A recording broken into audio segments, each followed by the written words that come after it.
I'm sorry. Like thinking this. Oh, I know. We ate our dinner. It's magical. It really is. And what was so good is how they do it. And Ted has talked to Rabbi a lot about it to try to figure out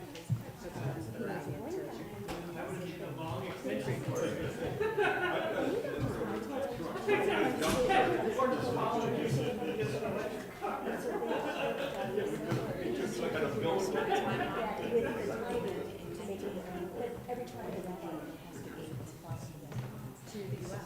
It's pretty amazing. She came Well, I think the rabbi, visit the town years back. Sometimes the Russian but they're not all in the same space. call it a semi-teach. Jermaine. Yeah. It's on the border.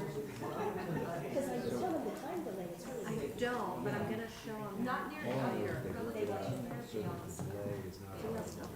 It might be close to where I'm gonna talk about. That was also. Oh, so he doesn't, oh, I thought I got that far. He responds to what he hears and gives Actually, there turned out not to be. Oh. playback then. Yeah. Yeah. But I think they did confirm him. Oh, it's Listen to the Town, yeah. but not one that, you know, internationally. Exactly. So that's. I know, it's bizarre. We had that too. Getting trapped behind that. Yeah, one of her aunts made it. Okay, we went back.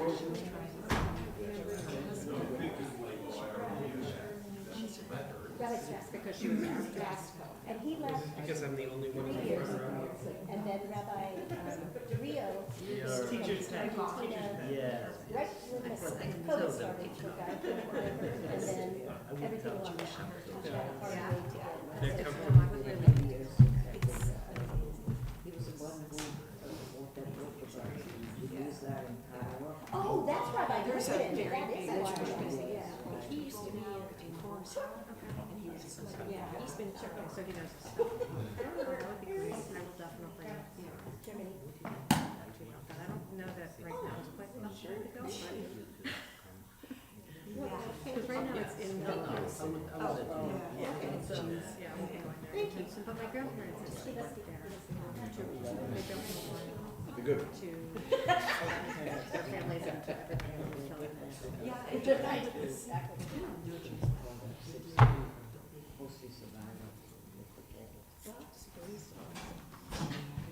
I'm lovely.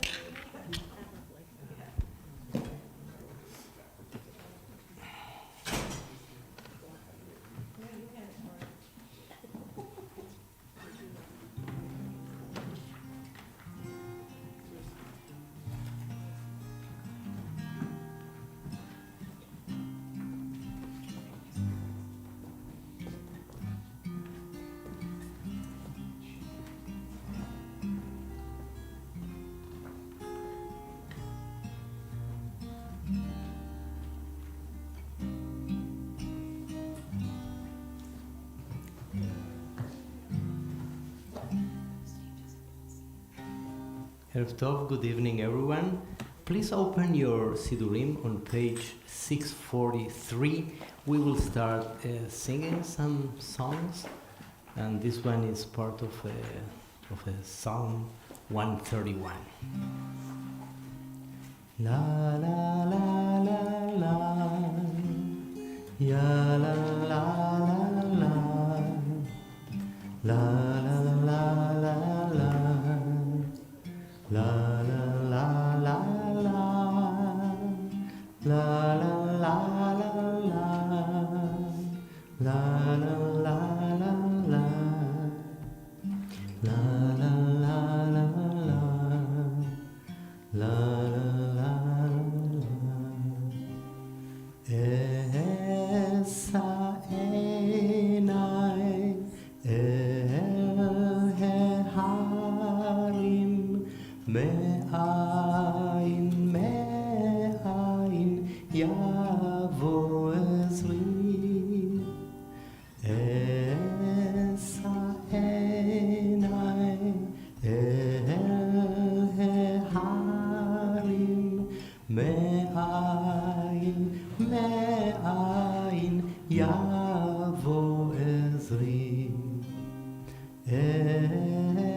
Ezri Me'im Hashem Oseh Shamayim Va'aretz Ezri Me'im Adonai Oseh Shamayim Va'aretz.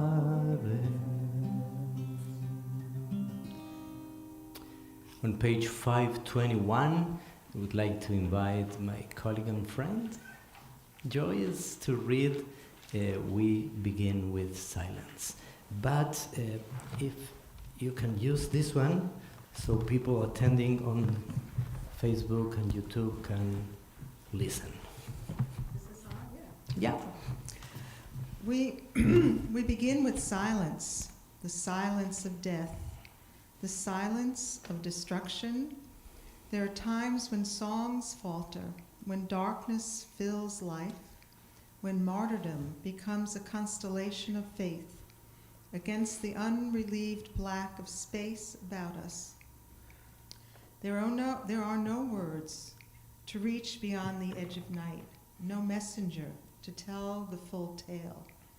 There is only silence, the silence of Job, the silence of the 6 million, the silence of memory. Let us remember them as we link our silences. Thank you. Pass this microphone to Peter and open your Sidurim on page 653.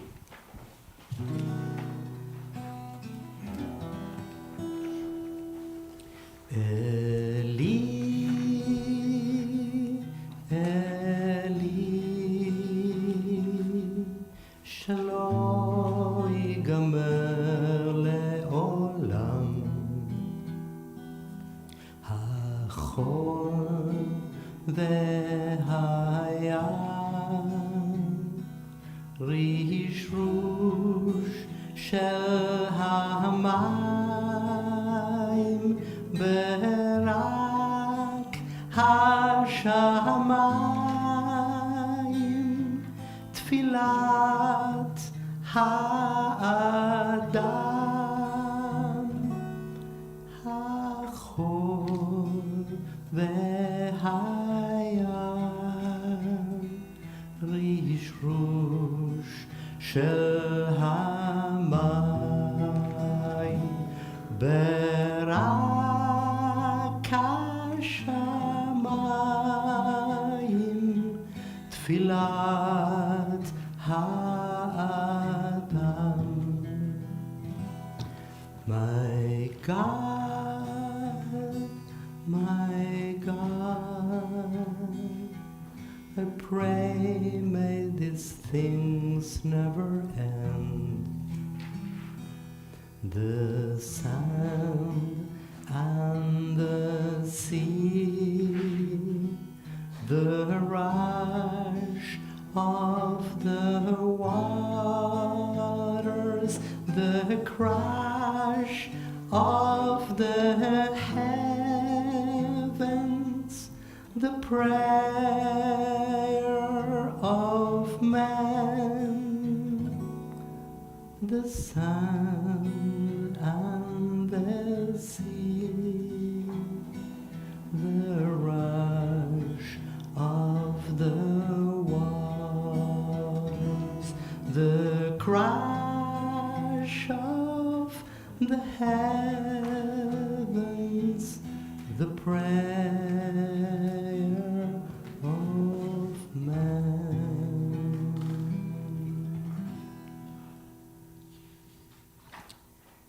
We are on page 525. I ask Peter to read for us in the presence of eyes. In the presence of eyes, which witnessed the slaughter, which saw the oppression the heart could not bear, and has witnessed the heart that once taught compassion until the days came to pass that crushed human feeling. I have taken an oath to remember it all, to remember, not once to forget. Forget not one thing to the last generation when degradation shall cease, to the last to its ending, when the rod of instruction shall have come to conclusion. An oath, not in vain passed over the night of terror. An oath, no morning shall see me at flesh pots again. An oath, lest from this we learned nothing. Thank you.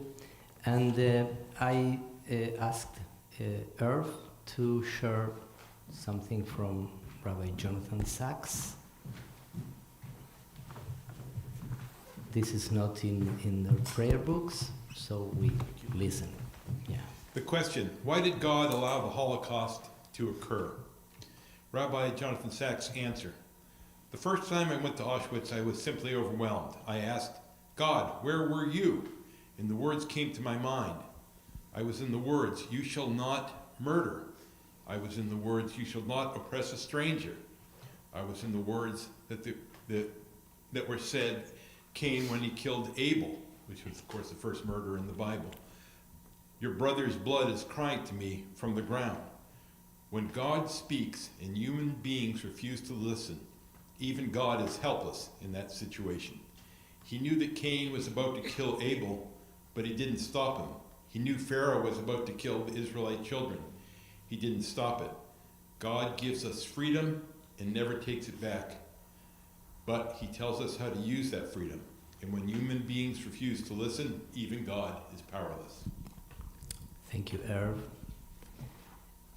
Zelda wrote a song that it's not in our Sidurim, but I would like to sing this.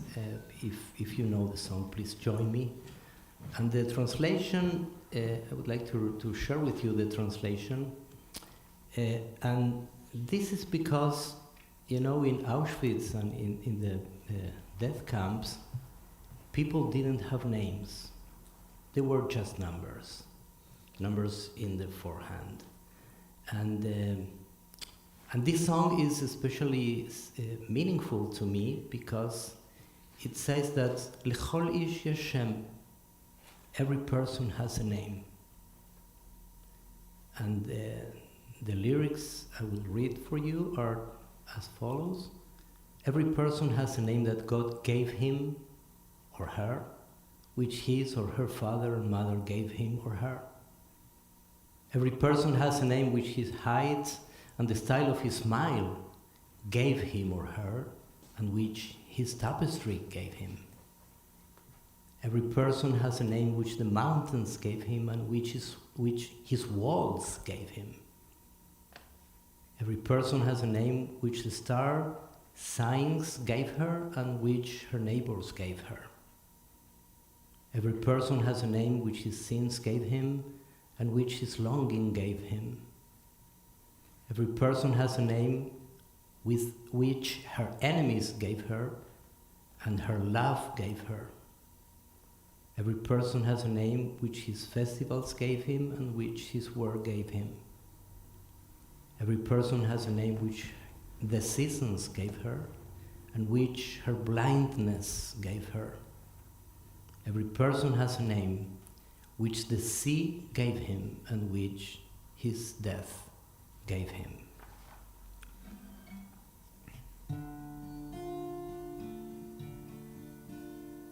לכל איש יש שם שנתן לו אלוהים ונתנו לו אביו ואמו. לכל איש יש שם שנתנו לו קומתו ואופן חיוכו ונתן לו ההרים. לכל איש יש שם שנתנו לו ההרים ונתנו לו כתליו. לכל איש יש שם שנתנו לו המזלות ונתנו לו שכניו. לכל איש יש שם, לכל איש יש שם, לכל איש יש שם שנתנו לו חטאיו ונתנה לו כמיהתו. לכל איש יש שם שנתנו לו שונאיו ונתנה לו אהבתו. לכל איש יש שם שנתנו לו חגיו ונתנה לו מלאכתו. לכל איש יש שם שנתנו לו תקופות השנה ונתן לו עברונו.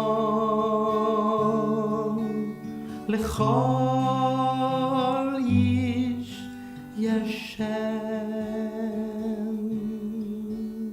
לכל איש יש שם,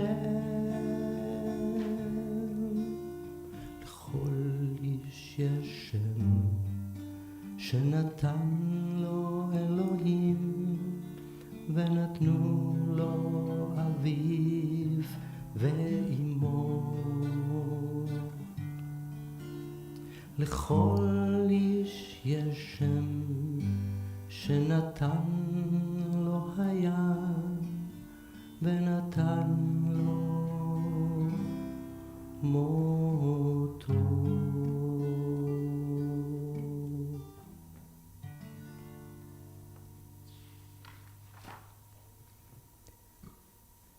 And we will read on page 524. Let's see. Yes, Arlene. Yeah, please read. You who live secure. This is by Primo Levi. You who live secure in your warm houses, who return at evening to find hot food and friendly faces, consider whether this is a man who labors in the mud, who knows no peace, who fights for a crust of bread, who dies a yes or a no. Consider whether this is a woman without hair or name, with no more strength to remember, eyes empty and womb cold as a frog in winter. Consider that this has been, I commend these words to you, engrave them in your hearts, when you are in your house, when you walk on your way, when you go to bed, when you rise. Repeat them to your children, or may your house crumble. Disease render you powerless. Your offspring avert their faces from you. Thank you. So Arlene, please come to light the first candle. We are lighting 6 candles as a symbol of the 6 million, and this first one is dedicated. So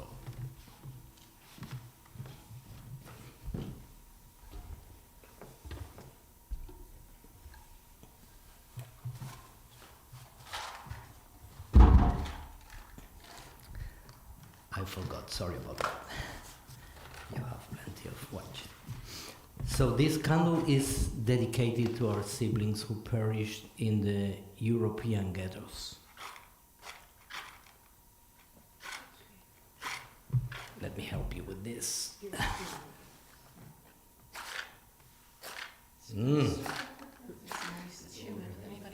It's a damp.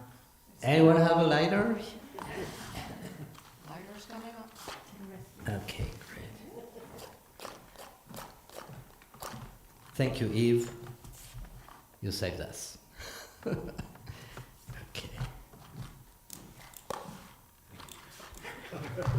No. So bring this one, yeah. Okay.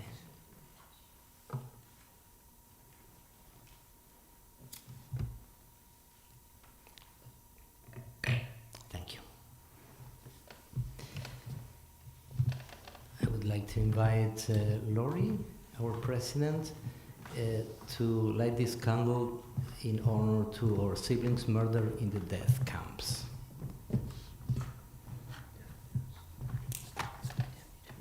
Okay. So just take this.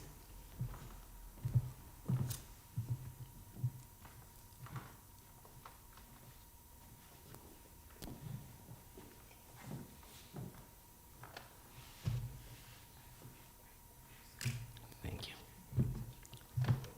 The third one, Wendy, it's dedicated to the 1.5 million children brutally murdered.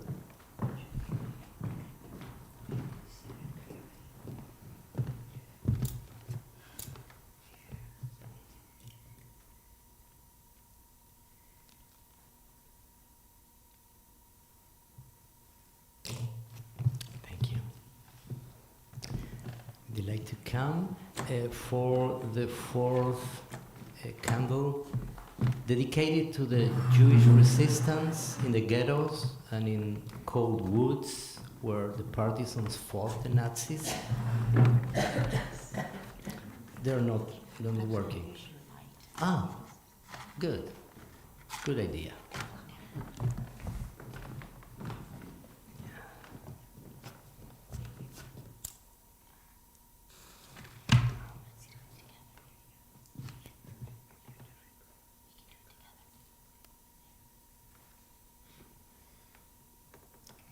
Thank you.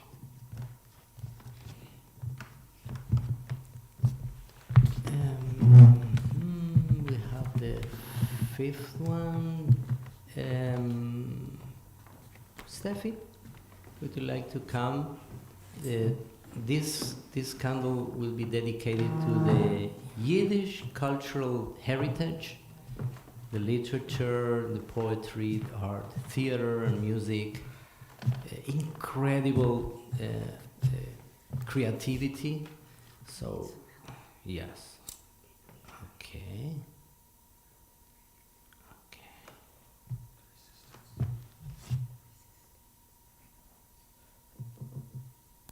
Excellent. Thank you. And the last one, I'd like to invite Erin. Thank you for coming, Erin. It's an honor for us. It's dedicated to Hasidei Umot HaOlam, the righteous among the nation, who risked themselves to save human lives and taught us that discrimination and hatred must be eradicated from the face of the earth. Okay.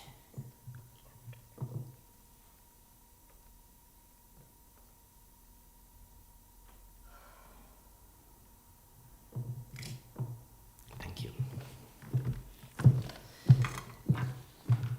Okay, so every person has a name, and there are so many, so many stories.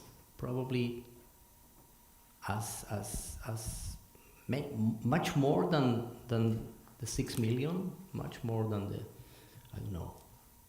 40 million people died. How many people died in the Second World? So it's a mitzvah. It's a commandment to remember and not forget, and to remember real histories, real stories. So thank you, Tamar. Thank you so much for today, for accepting to share the story of your family. So if you want to come closer and more to the center, you will pay attention. You will be able to see the presentation from the monitor. So please don't be shy and come to the first row.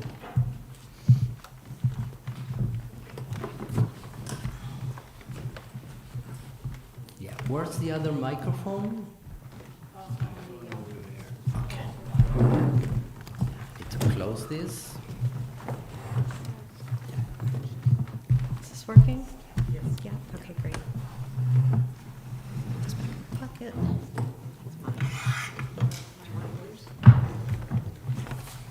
So some of you know me, but for those who don't, I'm Tamara Lowell, and my family and I have been members of Congregation Kol Shalom for the past 9 or so years.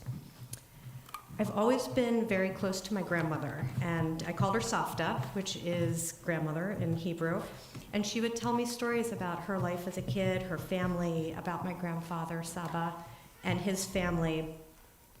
And tonight I'm going to tell you their story. My grandmother passed away about 10 or 11 years ago, and I feel like it is my role in the role of my generation and of future generations to continue to tell these stories, because the primary storytellers are fewer and far between now. Most of this is from my grandmother's perspective, as she was the storyteller in the family. And in preparing this presentation, I realized that I not once heard my grandfather talk about his parents or his youngest brother. So unfortunately, I know very little about them. I think he buried that part of him deep inside and never let it out again.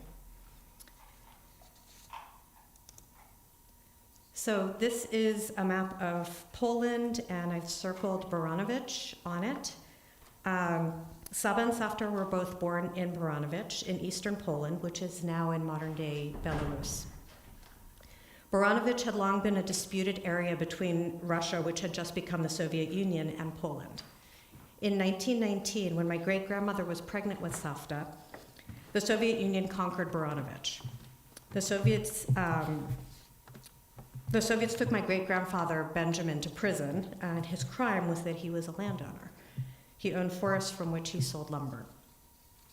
Over the following year, Poland and the Soviet Union fought another war, and Baranowicz once again became part of Poland.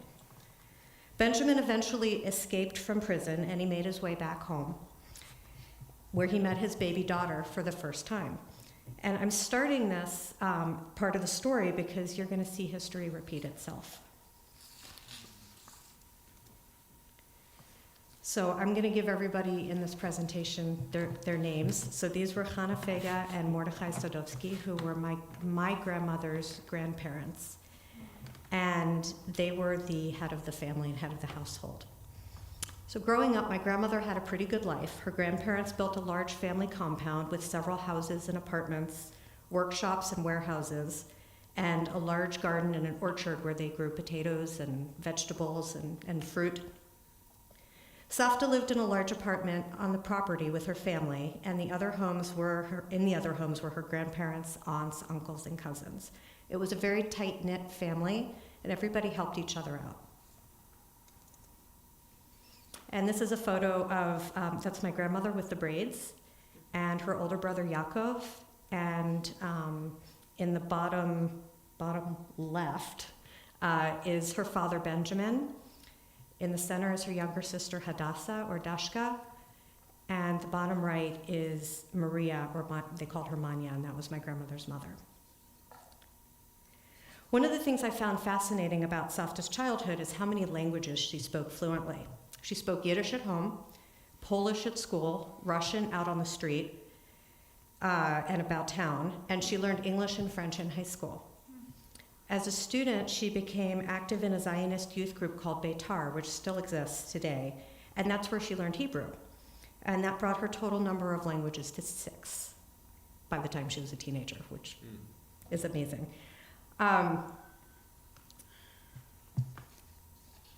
She also learned Swahili later in life, but that's another story. The Beitar youth group is also where she met my Saba when she was 13 and he was 18. This is them a couple of years later, and I always like this one because you can tell my grandfather's just so excited to be hanging out with my grandmother. And you look like her. And I look like her, really? Yes. Thank you. That's fantastic. Saba was the head of his class and became the leader of the youth group. They both dreamt of emigrating to Eretz Israel, which was British-occupied Palestine at the time, and they became friends. In 1935, Saba was accepted into the Technion, which was the Hebrew Technical University in Haifa, and he emigrated to Palestine to study engineering and help create the State of Israel. Over the next 3 years, Safta made plans to go to Palestine as well, and she and Saba wrote letters to each other regularly. Palestine was ruled by the British and had very tight immigration rules. Safta was accepted into Hebrew University in Jerusalem and was granted a student visa that would allow her to go study. Many of her classmates dreamt of leaving Poland as well, but a lot of them waited until after they graduated to start getting organized, and unfortunately it was too late. They were never able to leave, and most of them were murdered in the Holocaust. Safta left Baranovich for Palestine in 1938 when she was 18. Her father's cousin escorted her part of the way. They had to spend the night in Lvov in Ukraine, and while they were there, they decided to tour the city. They went to see the university and came across anti-Jewish demonstrations. Just happened to be going on the day that they were there. Here's a photo of one of the banners that were strung across the university buildings. They said, "Down with the Jews, a day without Jews, and we demand a Jewish ghetto." She thought to herself at the time how lucky she was to be able to go to Palestine and leave all of this behind her. She arrived in Palestine, and Saba was off training with the Haganah. That was the military group that eventually became the Israeli Army, or the Israeli Defense Force. Saba was very busy. He was a full-time engineering student. He worked in the port of Haifa as a porter to support himself, and he was in the military. Safta made her way to Jerusalem and moved into a dorm room with a friend from Baranovich. After 2 weeks of military training, Saba finally made time to come and see her. They continued to visit each other over the following year during the school holidays, and they got married in May of 1939. That summer was Safta's first full summer in Palestine. She was not used to the intense heat, and on top of that, she found out she was pregnant with my father, and she wasn't feeling very well. Her parents had not been able to attend the wedding, and they invited Saba and Safta back to Baranovich for the summer holidays. Because of Saba's Haganah training, his final exams were postponed several times, and Safta missed her family terribly, so they decided that they would go ahead, and that she would go ahead, and that Saba would join her in a month when his exams were over. They were aware of the political tensions in Europe, but they never imagined that there would be a war. Safta left Palestine aboard a Romanian ship on August 21st, 1939. By the time she arrived in Romania a few days later, the situation had intensified. Nevertheless, she wanted to see her family and decided to continue on. She arrived back in Baranovich on September 1st, 1939. We all know what day that is. The very day that the Germans invaded Poland. Baranovich was pretty far to the east, so it took a couple... Did I miss a photo? No, not yet. Baranovich was pretty far to the east, so it took a couple of weeks for the war to reach them. On Rosh Hashanah, German aircraft bombed Baranovich for the first time, just as Safta and her family were having tea and cake with Saba's family.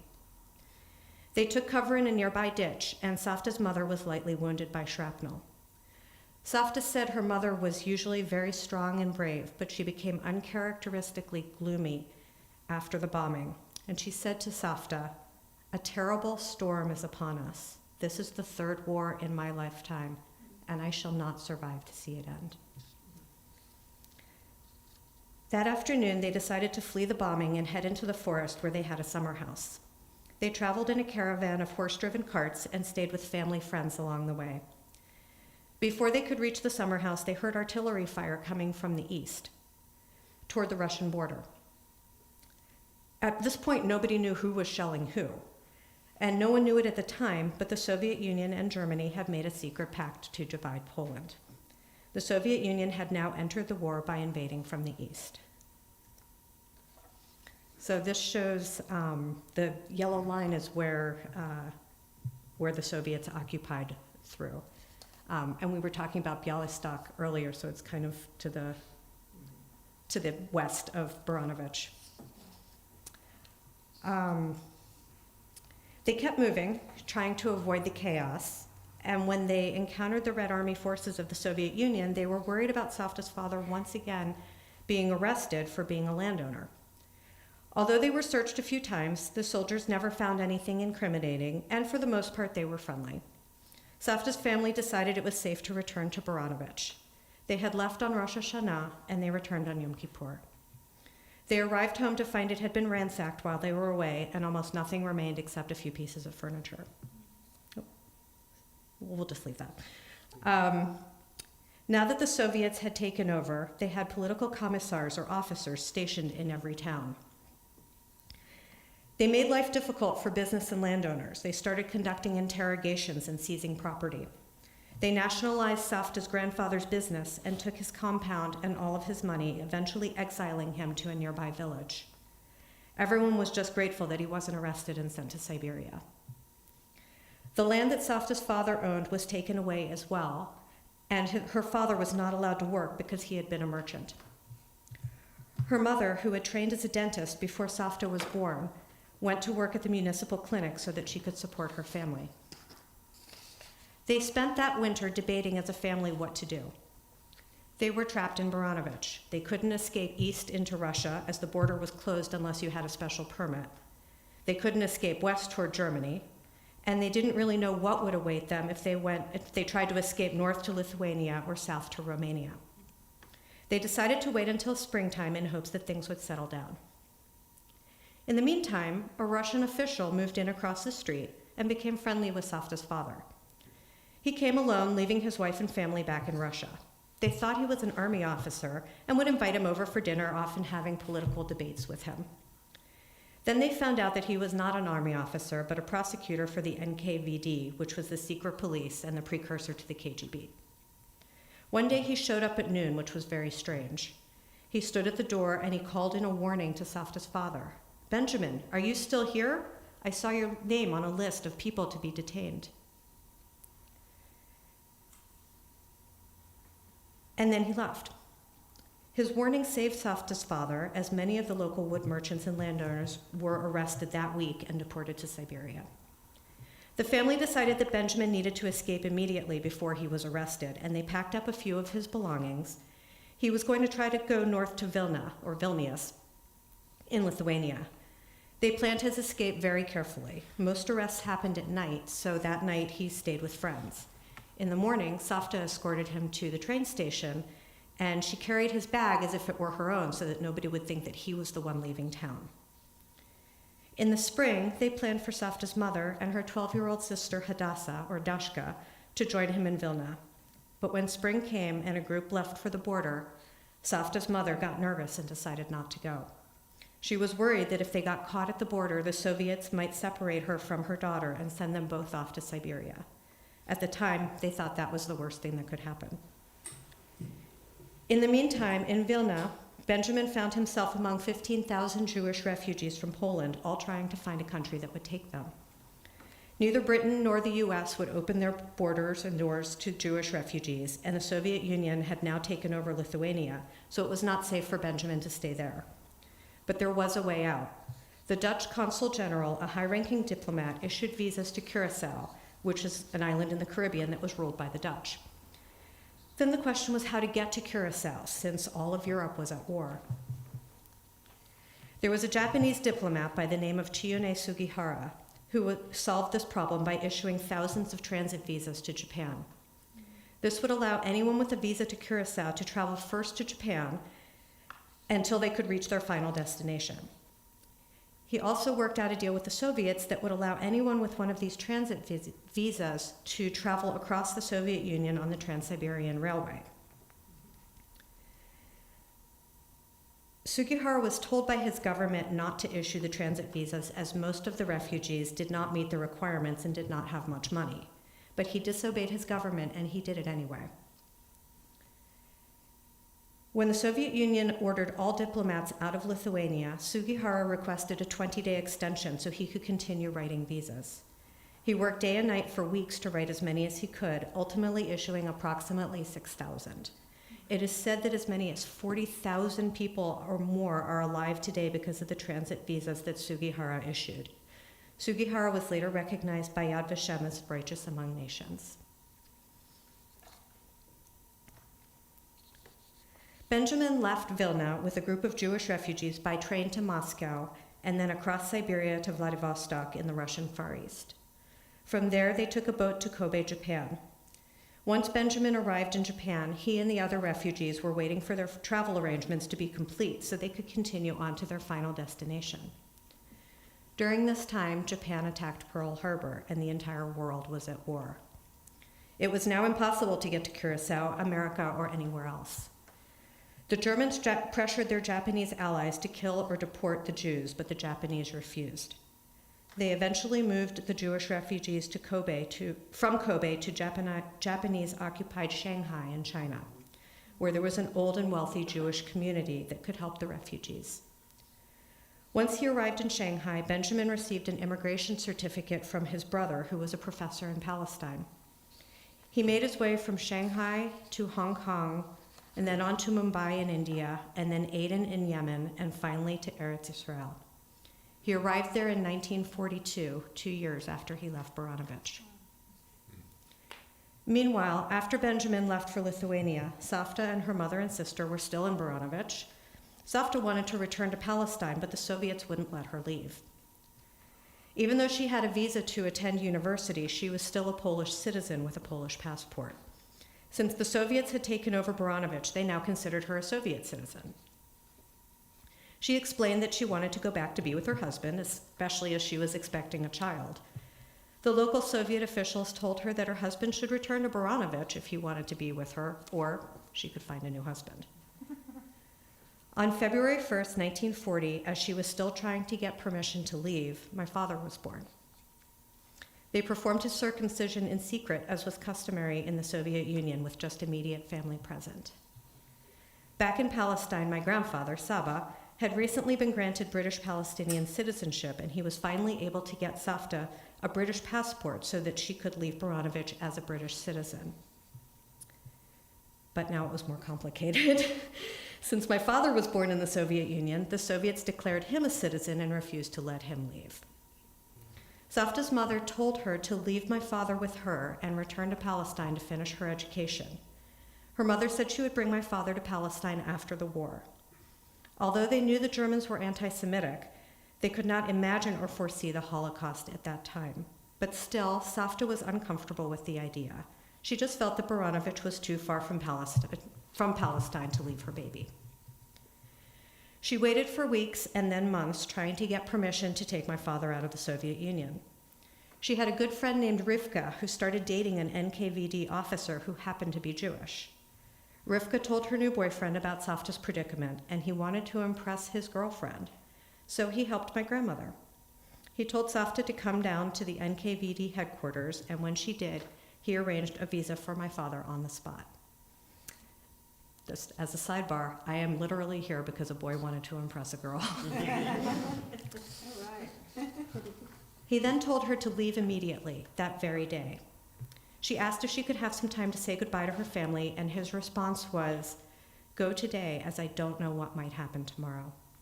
Savta ran home, and her mom and the neighbors all rushed to get her and my dad ready to leave that day. Savta's grandmother came in secret from the nearby village where she had been exiled to say goodbye. Savta never got a chance to say goodbye to her grandfather, who died of a heart attack shortly thereafter. My father was about 6 months old, and my grandmother was just 19. Savta took the train to Moscow and then on to Odessa in Ukraine, holding my father in her arms day and night. She told me that her most vivid memory of the journey was how much her arms hurt from holding him, as she didn't have a crib or a stroller in which to put him. From Odessa, she boarded a Russian ship to Istanbul in Turkey, and then traveled to the port town of Messina, where she spent a month waiting for a ship to Palestine. Since Italy had entered the war, the Mediterranean Sea was mined and there were no passenger ships traveling. She was finally given passage on a Polish warship, which was later sunk in the war. The date of their departure was kept secret, and she and my father were ferried out to the ship in the middle of the night. She arrived back in Haifa in August of 1940, exactly a year after she left. Meanwhile, Savta's mother and her sister Dashka remained in Baranovich, along with her grandmother and aunts and uncles and cousins. Shortly after Benjamin and then Savta left, Savta's mother and Dashka departed for Lvov in Ukraine.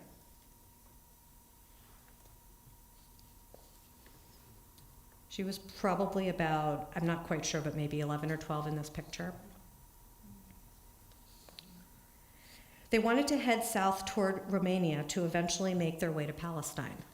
While they were in Lvov, the Germans invaded both Ukraine and Romania, and they were once again trapped. Dashka had blonde hair and blue eyes. A Polish underground organization offered her Aryan papers and the chance to move to Warsaw and live with a Catholic family as a non-Jew. She refused because she didn't want to be separated from her mother. Savta's mother and sister were forced to move into the Lvov ghetto. After he arrived in Palestine following his 2-year journey, Savta's father appealed to the Red Cross and the Vatican, trying to get his wife and younger daughter released as part of a prisoner exchange with some German women who were held in Palestine. But the deal fell apart, and Savta's mother and sister were murdered in the Lvov ghetto in 1943. In 1941, the Germans invaded the Soviet Union and pushed the Soviets out of Baranovich. They established the Baranovich ghetto and moved 12,000 people into an area that consisted of about 60 large houses. That meant there were about 200 people living in each house.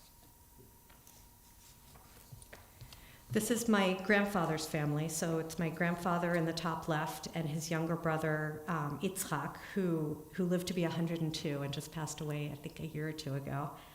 And bottom left was his mother, Batya. Center was Mordechai or Motke, and bottom right was his father, Chaim.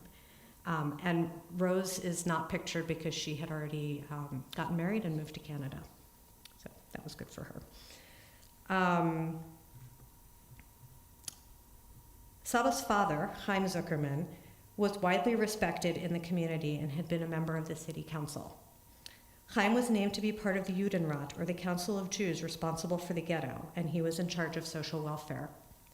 He vowed that no Jew would go hungry, and during his time that was indeed the case.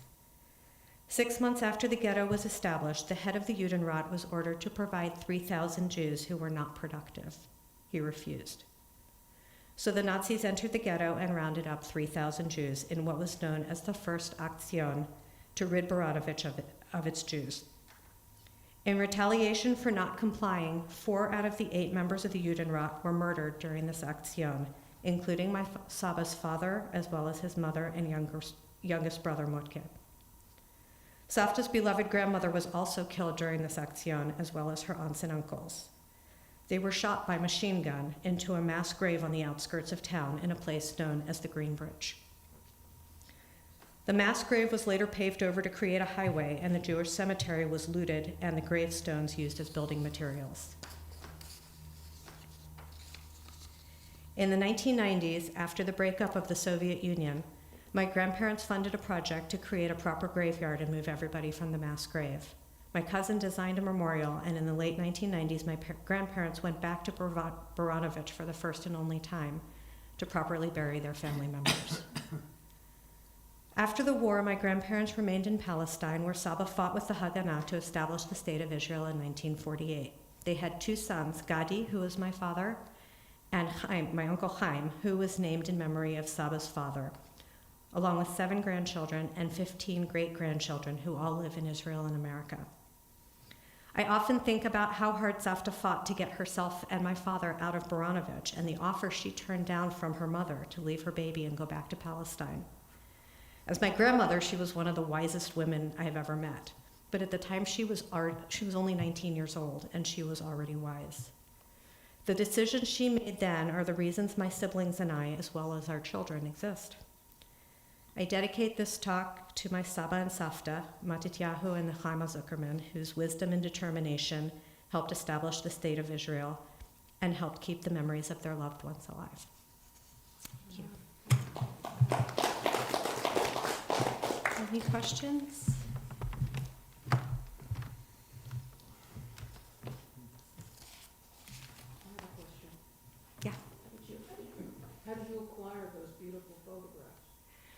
So my grandmother, as the storyteller in the family, she kept all the photographs, and she also wrote a book. And I'm so amazingly lucky to have a copy of the book. Not only a copy of it, I have a Hebrew copy.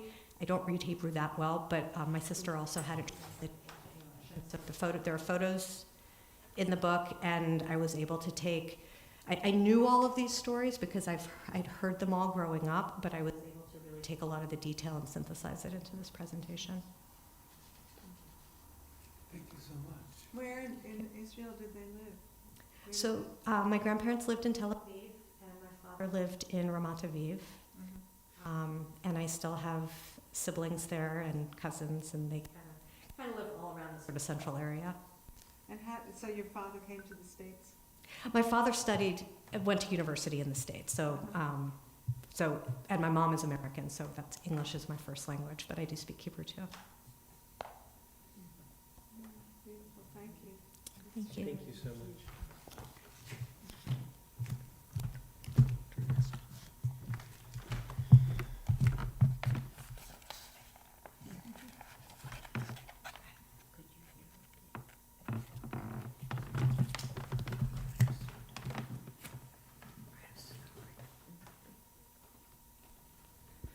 So we will end our service.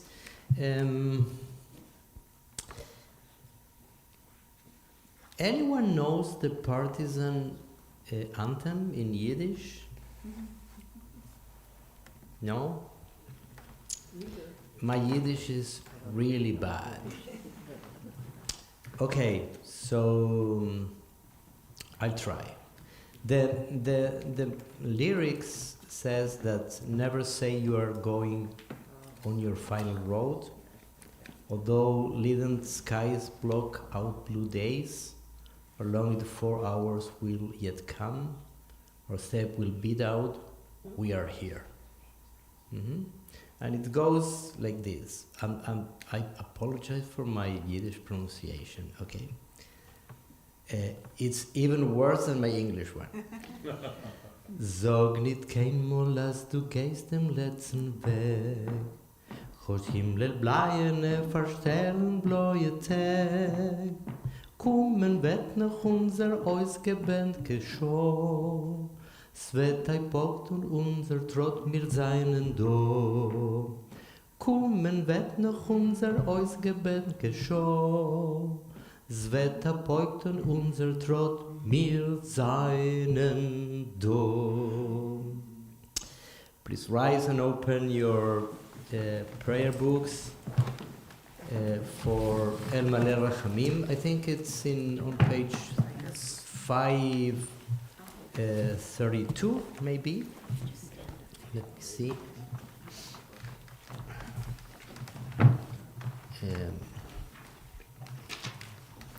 5:30. 5:30. El מלא רחמים שוכן במרומים המצא מנוחה נכונה תחת כנפי השכינה במעלות קדושים וטהורים כזוהר הרקיע מזהירים את נשמות 6 מיליון אחינו ואחיותינו שנהרגו על קידוש השם. בעל הרחמים יסתירם בסתר כנפיו לעולמים ויצרור בצרור החיים את נשמתם. אדוני הוא נחלתם וינוחו ושלום על משכבם ונאמר Amen. Let's end the service on page 533 with a special Kaddish. There's a special Kaddish for Yom HaShoah with addition of some of the camps. Let's do this together. יתגדל אושוויץ ויתקדש לוד, שמי רבה פונר. בעלמא דברה חירותי בבייר, וימליך מלכותי מיידנק, בחייכון וביומכון בירקנאו, ובחיי דכל בית ישראל כובנו, בעגלה ובזמן קריב ינובסקה, ואמרו אמן. יהא שמי רבה מברך לעלם ולעלמי עלמיה. יתברך וישתבח טריזנשטט, ויתפאר ויתרומם בוכנוולד, ויתנשא ויתהדר טרבלינקה, ויתעלה ויתהלל וילנה, שמי דקודשא בריחו ברגן בלסן. לאלה מדהאוזן מן כל ברכתה ושירתה דחאו, תושבחתה ונחמתה מינסק, דאמירן בעלמא ורסו, ואמרו אמן. יהא שלמה רבה מן שמיה וחיים, עלינו ועל כל ישראל, ואמרו אמן. עושה שלום במרומיו, הוא יעשה שלום עלינו ועל כל ישראל ועל כל יושבי תבל, ואמרו אמן. יהי נשמתם צרורה בצרור החיים. May their souls be linked in these links of life. Tamar, thank you so much for your presentation. It's wonderful how you honored your family this way. And thank you, all of you, for participating. We don't say Chag Sameach today, but we are in this week that we call this week the week of Tekuma, the week of like Renaissance, because in 1 week we commemorate Yom HaShoah, but also we celebrate Yom HaAtzmaut next week. So thank you for coming, and well, see you on Shabbat.